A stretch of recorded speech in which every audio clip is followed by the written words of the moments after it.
as chuvas aqui, elas têm períodos, tem época que chove mais, tem época que chove menos. Então, aqui nesse livro de História de São Mateus, quando eu falo da geografia, eu falo sobre as secas e as enchentes. Né? Então, o que acontece? Em 1865, é um dado de um geógrafo alemão que passa aqui, Hart, e aí ele fala, olha o rio São Mateus nas grandes secas, ele narra, sim, ele narra. Nas grandes secas, o mar avança pelo rio, mata a relva e mata os peixes. 1865. Até porque é um fenômeno... É um fenômeno natural, mas era esporádico. Sim, sim. Aí o que aconteceu? Isso aí, gente, eu estou falando assim porque é uma coisa que eu estou vendo lá e os moradores ali da região do Mariricu, Meleiras, também estão percebendo isso.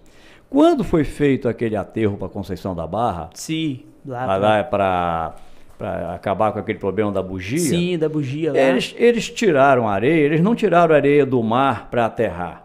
Eles puxaram areia da boca do rio. A boca do rio tinha 150, 200 metros de boca de barra ali em Conceição da Barra. 300 metros no máximo. Hoje tem 1 quilômetro de boca de barra.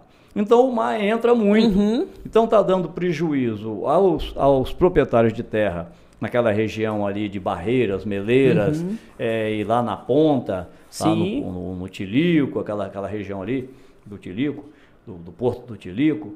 Então, aquela região ali, os proprietários, já teve gente que perdeu mais de 50 metros de terra. Nossa! Porque a maré vai entrando, vai quebrando e vai jogando. Tudo para não tem jeito, a força do mar. E a força do mar. Pra segurar. Então precisa, o governo já foi alertado isso, eu acho que eu fui o primeiro que chamei a atenção. Falei, olha, isso vai dar problema, vocês estão tirando a água a areia da boca do rio, isso vai repercutir depois.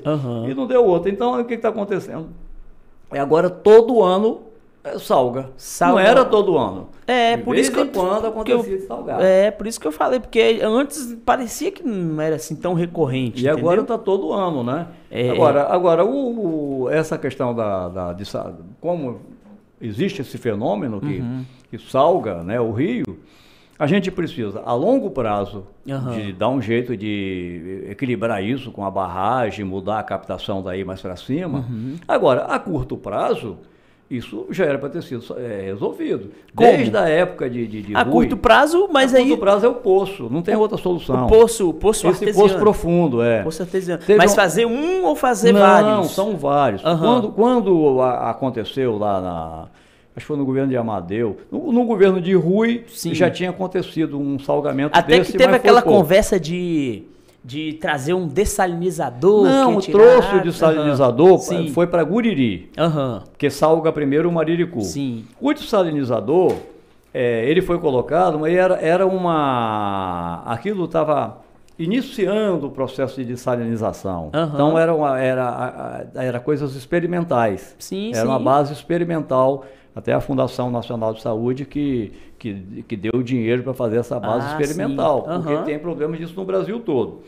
Só que o ideal do dessalinizador é você ter uma água estabilizada, por exemplo, ela tem tanto de sal. Aí você vai regular as membranas do dessalinizador para aquele tipo de água. O Mariricu, um dia está doce, um dia está salgado, aí oscila, não dá certo. Não dá certo, você tem que ter uma coisa... Era melhor pegar água do mar. Que aí você já tinha uma... Já pegava direto, ppm, né, que chama, partícula por milhão, né? ppm. Então, foi isso que aconteceu.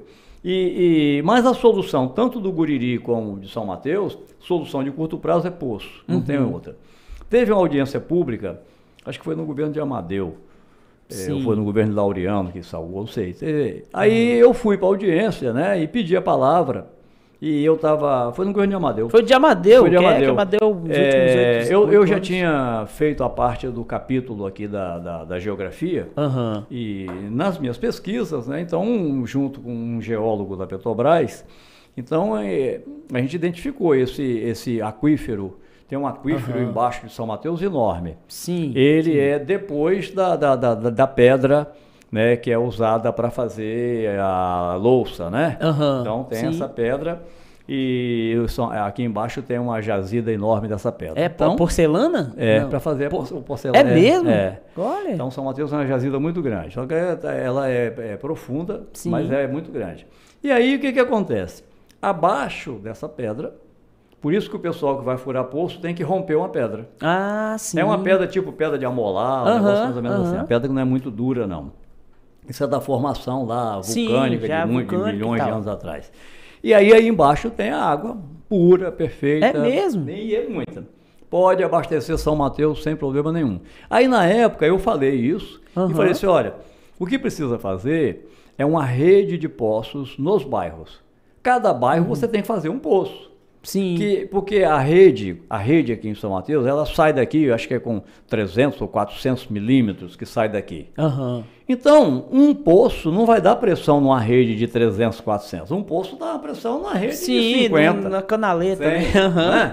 Então, é uma bobagem o negócio de for fazer um monte de poço ali perto na Avenida Gricaré. Lá embaixo, né?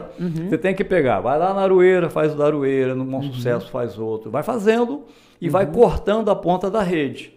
Alimenta com o poço. Sim. Entendeu? Sim. Aí, quando você fez na Aroeira, corta a rede lá e esse aí, poço... quando você chegar aqui na cidade, aí a pressão é menor. Você não tem que jogar uma pressão para a água ir lá na Aroeira. Não. Aí você diminui a pressão e faz isso daqui.